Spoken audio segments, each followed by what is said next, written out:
विधायक जी के कार्यक्रम के लिए कुछ मिठाइयाँ सामान ना मेरी श्री जी पेड़ा दुकान से उठा कर लेना है। आप मेरे साथ मेरी दुकान पर चलो। मैं जैसे ही सामान उठाने के लिए अंदर गई तो इन्होंने महेंद्र भयाना ने अंदर से शटर एकदम से बंद कर दी, दुष्कर्म किया, मेरे बच्चे को जान से मारने की धमकी दी, मेरे बच्चों को गुंडों से उठवाने की धमकी दी। अगर तूने हमारी बात नहीं मानी तो हिसार जिले के हंसी में बीजेपी विधायक विनोद भयाना के भाई महेंद्र भयाना और बीजेपी नेता जगदीश भाटिया पर रेप का केस दर्ज हुआ है। पुलिस ने दोनों के खिलाफ एफआईआर दर्ज कर ली है। पीड़िता का मेडिकल भी कराया गया है। पीड़िता ने पुलिस को बताया कि यह घटना साल 2019 के चुनाव से पहले की है। विधायक विनोद भयाना के भाटिया कुटिया के पास कार्यक्रम चल रहे थे। बीजेपी कार्यकर्ता जगदीश भाटिया ने मिठाई लेने के बहाने उसे अपनी दुकान पर बुलाया। दुकान के अंदर महेंद्र भयाना पहले से मौजूद था। पीड़िता का आरोप है कि दोनों ने उसके साथ रेप किया। महिला ने बताया कि जब उसने विरोध किया तो उसे राजनीतिक दबाव में शिकायत वापस लेने की धमकी दी गई।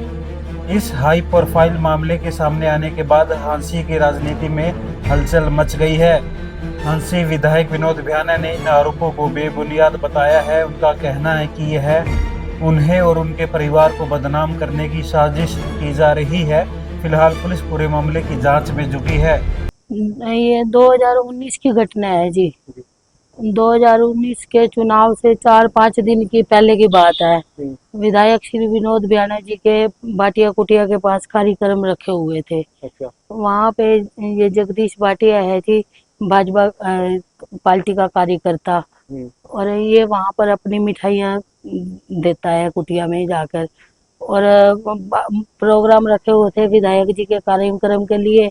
तो ये मेरे को कुटिया के बाहर वहाँ पे बोले जी, विधायक जी के कार्यक्रम के लिए कुछ मिठाइयाँ सामान ना मेरी श्री जी पेड़ा दुकान से उठा कर लेना है।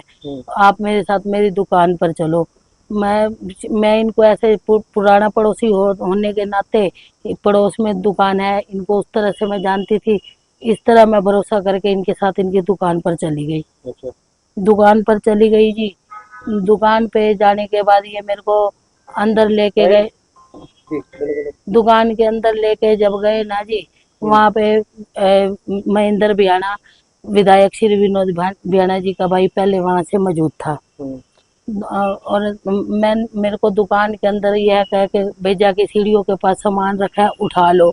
मैं जैसे ही सामान उठाने के लिए अंदर गई तो इन्होंने, महेंद्र भयाना ने अंदर से शटर एकदम से बंद कर दी। अच्छा। और अंदर से शटर बंद कर दी और दोनों ने मेरा मुंह दबा दिया और मेरे से जबरदस्ती दुष्कर्म किया।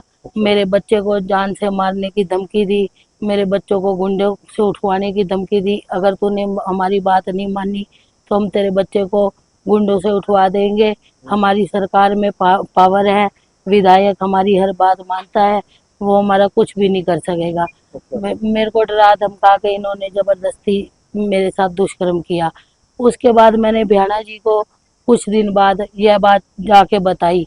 भयाना जी ने ये कहा, यह मेरे घर की बात है, अब मैं खुद चल के इन दोनों के खिलाफ कार्रवाई करवाऊंगा। तो कुछ दिन के लिए इस बात को यही रुक जा, आगे नहीं कर, विपक्ष द्वारा चुनावी मुद्दा बना दिया जाएगा। मैं तेरा न्याय करवाऊंगा और तेरे साथ चल के इनकी कार्रवाई करवाऊंगा।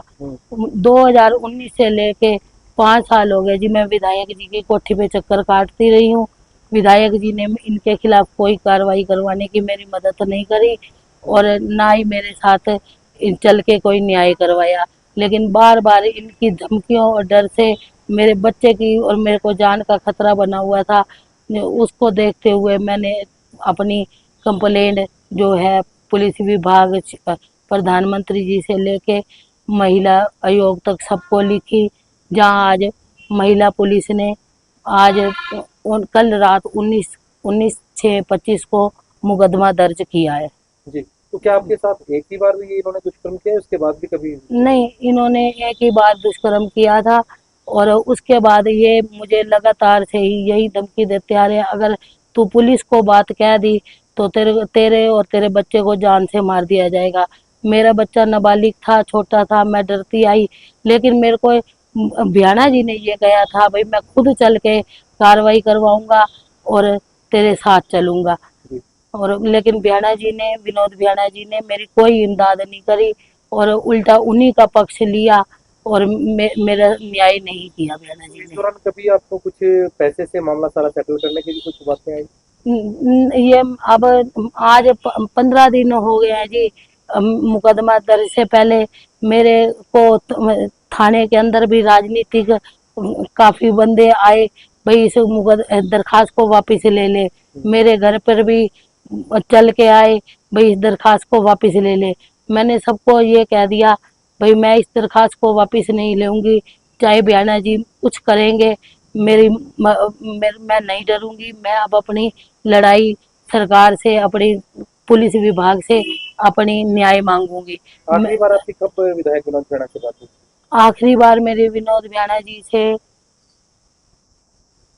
1.5 महीना पहले बात हुई थी। अच्छा। 1.5-2 महीने पहले बात हुई थी और उन्होंने मैं उनके पास गई थी और मेरे को रोज कहते रहे आज बुलाऊंगा, कल बुलाऊंगा, मैं खुद तेरे साथ चलूंगा।